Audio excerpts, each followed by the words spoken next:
একজন প্রশ্ন করেছিল যে আপনি এখন আওয়ামী লীগের ব্যাপারে তো বেশ সফট, এই আপনি একটু আগে বললেন সফট কেন? আমি একটা কথা বলি, আমার প্রতিপক্ষের হাত থেকে যখন তলোয়ারটা পড়ে যায় তখন তার প্রোটেকশন দেওয়ার নৈতিক দায়িত্ব আমার। আমি আমার তলোয়ার দিয়ে তাকে আঘাত করতে পারি না, ওটা বীরের কাজ না, ওটা কাপুরুষের কাজ। সুতরাং এখন আওয়ামী লীগের সমস্ত অধিকার রক্ষা যদি আমি করতে পারি, আমরা করতে পারি, এই সরকার করতে পারে, সেখানেই ডিফারেন্সটা হবে আপনার সাথে আগের সরকারের। আগের সরকারের কেউ কেউ এমন কাজ করেছে যে তাদের বিচারের মুখোমুখি হওয়া উচিত। ব্যারিস্টার রুমিন ফারহানা এই সম্পর্কে কি বলেন? প্রপার ইনভেস্টিগেশন যদি হয়, যদি সত্যিকারই সেরকম কোনো অনৈতিক দুর্নীতি বা অন্য কোনো স্খলনের প্রমাণ পাওয়া যায়, কেন নয়? বিচারের ঊর্ধ্বে তো আসলে কেউ না, কেউ বিচারের ঊর্ধ্বে না।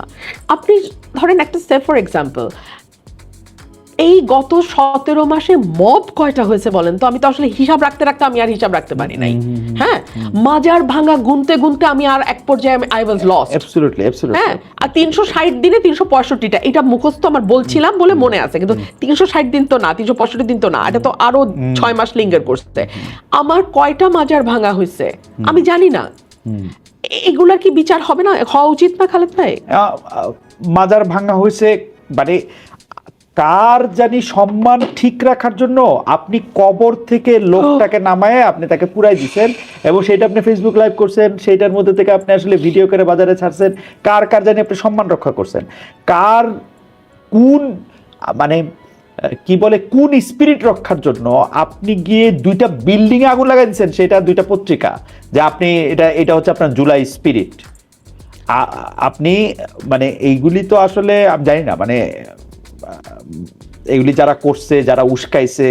এবং তবে আমি মনে করি, আপনার মত আমি জানতে চাওয়ার আগে আমি একটু মনে করি যে আমি কিন্তু সবসময় মনে করি যে আমার রাইট প্রোটেক্ট করাটা অত একটা বড় ব্যাপার না। এটা যে কোনো প্রাণীর একটা ইনস্টিংক্ট। আমি আমার রাইট প্রোটেক্ট করতে পারি। আমি যতক্ষণ পর্যন্ত আমার বিরুদ্ধ মতের পক্ষে রাইট প্রোটেক্ট করার উদ্যোগ নিতেছি ততক্ষণ পর্যন্ত আমি হচ্ছে একটু গণতান্ত্রিক। এইটা কি বাংলাদেশে বাংলাদেশের মানুষ কি কখনো বুঝবে যে আমার প্রতিপক্ষের রাইট আমার প্রোটেক্ট করতে হয়? তাহলে বাংলাদেশ এটা কি কোনোদিন মানুষ বুঝবে? এটা না, আমি এটাকে অন্যভাবে বলি। আমাকে একজন প্রশ্ন করেছিল যে আপনি এখন আওয়ামী লীগের ব্যাপারে তো বেশ সফট, এই আপনি একটু আগে বললেন সফট কেন? আমি একটা কথা বলি, আমার প্রতিপক্ষের হাত থেকে যখন তলোয়ারটা পড়ে যায় তখন তার প্রোটেকশন দেওয়ার নৈতিক দায়িত্ব আমার। আমি আমার তলোয়ার দিয়ে তাকে আঘাত করতে পারি না, ওটা বীরের কাজ না, ওটা কাপুরুষের কাজ। সুতরাং এখন আওয়ামী লীগের সমস্ত অধিকার রক্ষা যদি আমি করতে পারি, আমরা করতে পারি, এই সরকার করতে পারে, সেখানেই ডিফারেন্সটা হবে আপনার সাথে আগের সরকারের। এবং এই যে মাইনরিটির প্রোটেকশন নিয়ে আমি একটু বলতেছিলাম যে দীপু দাসকে উনাকে পুরায় মাইরা ফেলা হইলো, উনাকে পুরায় মাইরা ফেলা সম্ভব হইলো উনাকে হচ্ছে মানে যেহেতু উনি মুসলমান না, কোনো কিছু একটা বইলা ট্যাগ দিয়া। এইটা আপনার কি মনে হয়, এটা আমরা বন্ধ হইতে দেখবো? আমরা যে যারা সংখ্যায় কম তাদেরকে আমরা প্রোটেক্ট করতে পারবো? আপনার কি মনে হয়? আসলে আমাদের খুব শক্ত একজন শাসক দরকার, এবং জিয়াউর রহমান সাহেবের মতন একজন শাসক দরকার আমাদের, যিনি ব্যক্তিগত হিসাব, লোভ, লালসা, ক্ষমতা এই সকল কিছুর ঊর্ধ্বে উঠে দেশটাকে ভালোবেসে দেশটাকে ট্র্যাকে আনার চেষ্টা করবেন। এইটুকুই আমি বলতে পারি। বারবার একটা কথা বলা হয় যে আমাদের আওয়ামী লীগের সময় মানে আগে সরকারের সময় আমরা নামাজ পড়তে পারি নাই, আমাদেরকে এই করা হয়েছে। আমার কাছে তো মানে দু একটা আমি কোনো কিছু নিয়ে তর্ক করতে চাই না, কিন্তু ঘটনা হইতেছে যে আমারে কোনো কিছু করতে দেওয়া হয় নাই, এই জন্য আমি তো আরো বেশি করে এই সময় এসে করতে দিব। এইটা কি আমাদের কোনো ক্যাম্পেইন করার, কোনো কিছু বোঝানোর? আপনি তো এবার হাটে মাঠে ঘাটে ঘুরলেন, আপনার যে কি মনে হলো, এটা কি মানুষ বোঝে? মানে বাংলাদেশের যে গ্রামগুলির কথা আপনি বললেন, সেই গ্রামের মানুষেরা কি তাদের মানে অন্য ধর্মের ভাইদের বা অন্য বিশ্বাসের মানুষদের প্রোটেক্ট করে? আমি আমার এলাকায় দেখেছি একেবারে সাধারণ মানুষ কিন্তু স্বচ্ছ এবং পরিষ্কার এবং তারা সৎ। আমার এলাকায় সন্ধ্যা হলেই নিয়মিত ওয়াজ হবে। হ্যাঁ, তারপরে 9টা 10টা থেকে রাত্র 3টা পর্যন্ত কীর্তন হবে। আওয়াজ করে আমার বাসা থেকে তো আমি বল্লাবাড়ির কীর্তন প্রতিদিন শুনি এবং আমার খুব ভালোও লাগে। রাত্র 2টা 3টা পর্যন্ত কীর্তন হবে। আর এই যে আপনার ওই অক্টোবর মাস থেকে শুরু হবে ফেব্রুয়ারি পর্যন্ত বাগান মেলা, গত বছর মেলা বন্ধ করছিল, আমি গিয়ে পিটায়া আবার শুরু করেছি। সো মানে ওখানে আমাকে চিৎকার করে মানে লাঠি হাতে যেতে হয়েছে, এন্ড আই ওয়েন্ট দেয়ার। ওকে, তো আমি মেলা আমার এখানে কোনোভাবেই বন্ধ হতে দেব না। মেলাও চলবে, ওয়াজও হবে, কীর্তনও হবে। হাফিজুল ইসলাম শাওন উনি বলতে মন্ত্রণালয়ের পররাষ্ট্র মন্ত্রণালয় ভারত আর আমেরিকার নিয়ন্ত্রণে কথাটা, আমি যদি মানে এটা নিয়ে আপনার মন্তব্য, আমার মন্তব্য আমি করি, যদি খলিলুর রহমান মানে ইন্ডিয়া বা আমেরিকার লোক হয়ে থাকেন, আমি এইটার জবাবদিহি দাবি করি হচ্ছে ডক্টর মোহাম্মদ ইউনূসের কাছে। কারণ ডক্টর মোহাম্মদ ইউনূস এটা ইন্ট্রোডিউস করছেন ওনারে, এবং উনার এলে সেটা ওনার জানা উচিত ছিল, এবং ওনার এটা বোঝা উচিত ছিল হাই রিপ্রেজেন্টেটিভ ফর রোহিঙ্গা, তারপরে গিয়ে হচ্ছে যে নিরাপত্তা উপদেষ্টা যেটা দরকার। মানে আপনি কি মনে করেন আসলে এই যে এই প্রশ্নটা আমি ইচ্ছা করলে এড়াই যেতে পারতাম, কিন্তু এটা আসলে একটা প্রশ্ন, তাই না? মানে খুবই গুরুত্বপূর্ণ প্রশ্ন। মানে কেন, এবং এইটা যদি হয় তাহলে আমাদের কপালে দুঃখ আছে। আরেকটা হইল যে আপনি রাজনৈতিক দল করবেন কিনা, অনেক প্রশ্ন আসছে সেটা। এটা যদি আপনি এটা বলেন যে আপনি একটা আলাদা রাজনৈতিক দল করার ইচ্ছা আপনার আছে কিনা। আপাতত নেই। এইটার কারণটা একটু বলবেন যে আপনি কেন রাজনৈতিক দল না করে একটু ইন্ডিভিজুয়াল জায়গা থেকে জিনিসটা আপনি চিন্তা করতেছেন? আপনি এলাকার আপনার কথা শুনেও কিন্তু আমার কাছে মনে হচ্ছে আপনার চোখের সামনে আপনার গ্রাম, আপনার কনস্টিটিউশন এটা ভাসতেছে। এটা কারণটা কি, মানে মাত্র আসছেন সেখান থেকে, ওদের কথা খুব জলজল করবে, মানে সারা দেশের প্রেক্ষিতে আপনি কিছু করতে চান না এই মুহূর্তে? না, কেন না, আমি আপনাকে বলি, 5ই অগস্টের পর আমরা অনেক স্বপ্ন দেখেছিলাম একটা নতুন ধারার রাজনীতি, তাই না? কি দেখলাম? চাঁদাবাজিতে গিয়ে সেটা শেষ হলো। 10 লাখ টাকা চাঁদাবাজি, না দিলে মব, তৌহিদি জনতা গিয়ে মেয়েরা মাথায় ওড়না দিল না এটা নিয়ে চেঁচামেচি, এটাতে তো দেখলাম আমরা, তাই না? আমি আপনাকে বলি, দেশে আজকের এই অবস্থার পেছনে আমাদের আত্মীয় স্বজনদের অনেক দায় আছে, এটা আমি সবসময় বলি। কিরকম? শিক্ষিত মধ্যবিত্ত বলতে যেটা বোঝায় কালচার্ড এডুকেটেড মিডল ক্লাস, তারা একটা বড় অংশ ব্রেইন ড্রেইন হয়ে দেশের বাইরে চলে গেছে। নাই, আমার পরিবারে আমি আর আমার আম্মার বয়স 90 আর আমি, সেই যে গত 60-70 বছর ধরে তারা বিদেশে পাড়ি জমানো শুরু করলেন শীতের পাখিরা, ওনারা কিন্তু আর দেশমুখী হলেন না, ওখানে ওনারা নিরাপদ জীবন যাপন করছেন। এখন বাংলাদেশে যারা রাজনীতিতে আসতে চাচ্ছে, বিশেষ করে তাদের ওই ভয়াবহ লোভের ক্ষুধা, ওই আগুন আমার পক্ষে মেটানো সম্ভব না। ওই দলের পরিণতি আরেকটা এরকমই হবে। ও সুতরাং আমি ভাই আমার এলাকার মানুষকে নিয়ে ওদের জন্য আমি কাজ করতে চাই। আমার অত বড় স্বপ্ন না, আমার স্বপ্ন ছোট।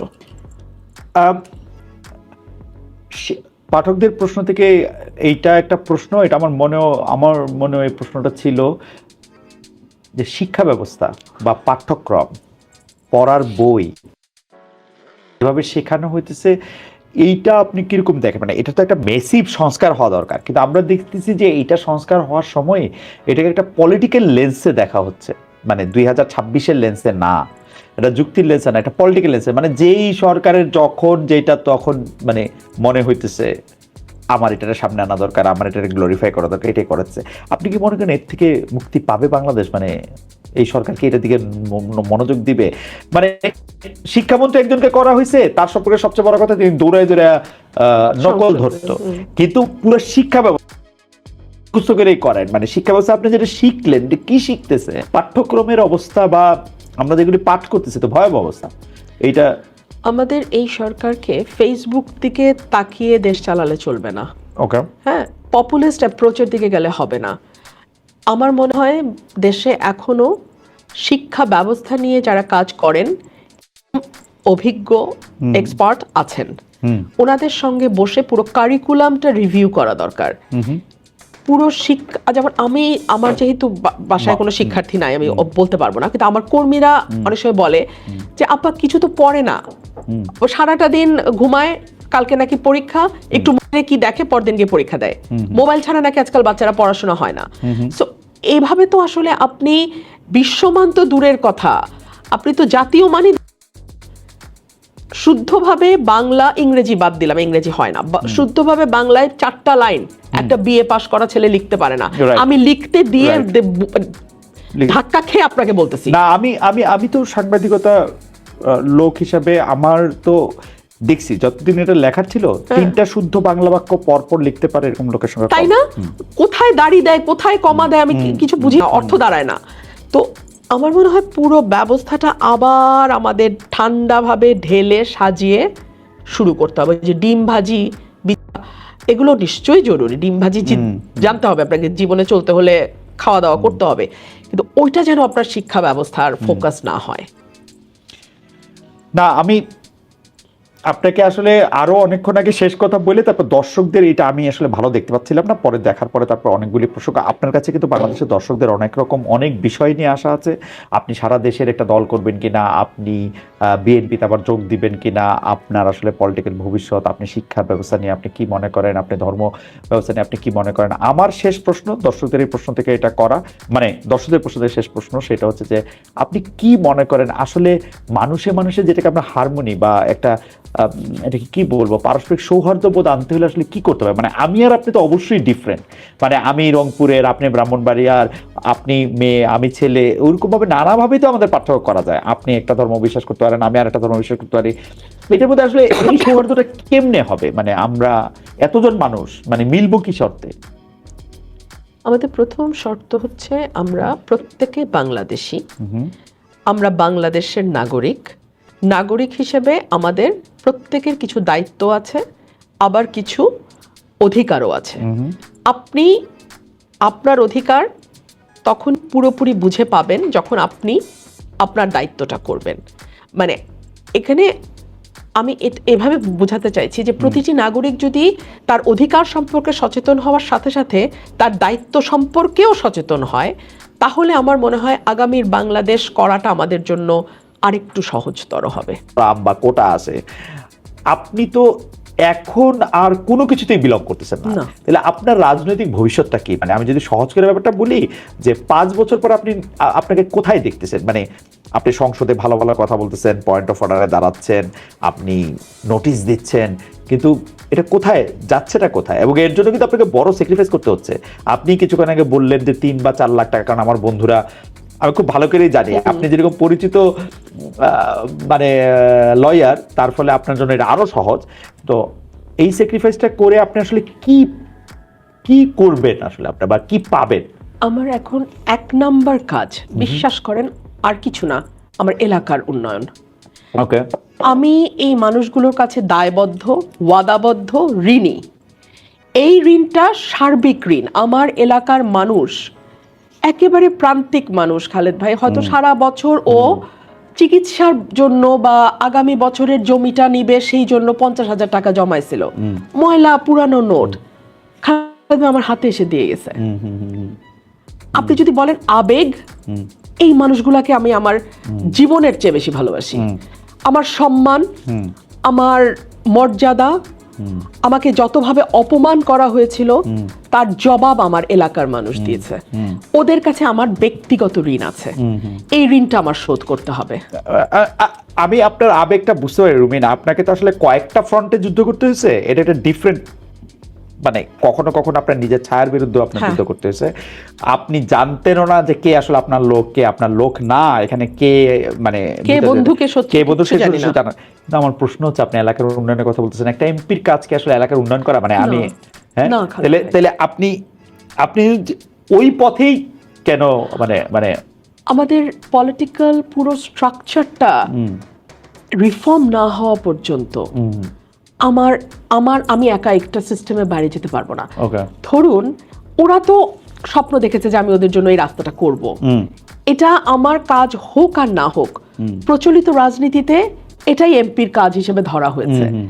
ল মেকিং, পলিসি মেকিং, এখানে আমি আমার সর্বোচ্চ এফোর্ট দিব, দিয়ে হয়তো আমাকে ডাবল দৌড়াতে হবে, দ্বিগুণ হয়তো দূরত্ব অতিক্রম করতে হবে, কিন্তু আমি দুটোই করব, কারণ ওটা আমার রিয়েল কাজ, আমার policy making and law making এ অবদান রাখা, সেটা যেমন আমি করব।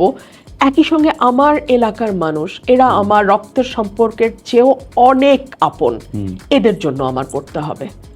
আমার এলাকায় এত প্রান্তিক মানুষ আছে খালেদ ভাই, আমাদের দুটো দুটো ইউনিয়ন, বিশেষ করে পাকশিমুল আর ওরাইলের গ্রামগুলো, জয়দরকান্দি, তেলিকান্দি, ফতেপুর, পরমান্দপুর, ওই দিক দিয়ে রানীদিয়া, রাজাপুর, কাকরিয়া, ধোবাজাইল, ধামাউর, আমি চোখের সামনে দেখতে পাচ্ছি এই মানুষগুলো হাঁটতে মানে ওদের রাস্তা নাই কোনো, মোটর সাইকেলে চলে। আপনার কাছে কি মনে হয় ব্রাহ্মণবাড়িয়ার মতো একটা জেলা, যেই জেলাটাকে আমরা সাধারণত বাংলাদেশের অন্যান্য জেলার তুলনায় একটা একটা একটা একটা সম্পদশালী জেলা হিসাবে আমরা জানি, এই জেলাটার মধ্যে মানে এইটা এত পিছিয়ে থাকার কারণ কি? মানে এটা কি যোগাযোগের নাকি? ভুল এমপি, আমি একদম খোলামেলা বলি। আচ্ছা, বাংলাদেশের জন্মের পর ৭৩ সালে আমার বাবা নির্বাচন করেন, জেতেন বেসরকারিভাবে, জয়ী হওয়ার পর পরে তাকে পরাজিত করা হয়। তারপরে এটা উকিল আব্দুল সাত্তারের হাতে এই কনস্টিটিউয়েন্সিটা চলে যায় এবং উনি সরকারে ছিলেন ৩ দফা, শহীদ প্রেসিডেন্ট জিয়া রহমানের সময় ছিলেন, বেগম খালেদা জিয়ার সময় ছিলেন, প্রতিমন্ত্রী ছিলেন, কোনো কাজ উনি করেন নাই।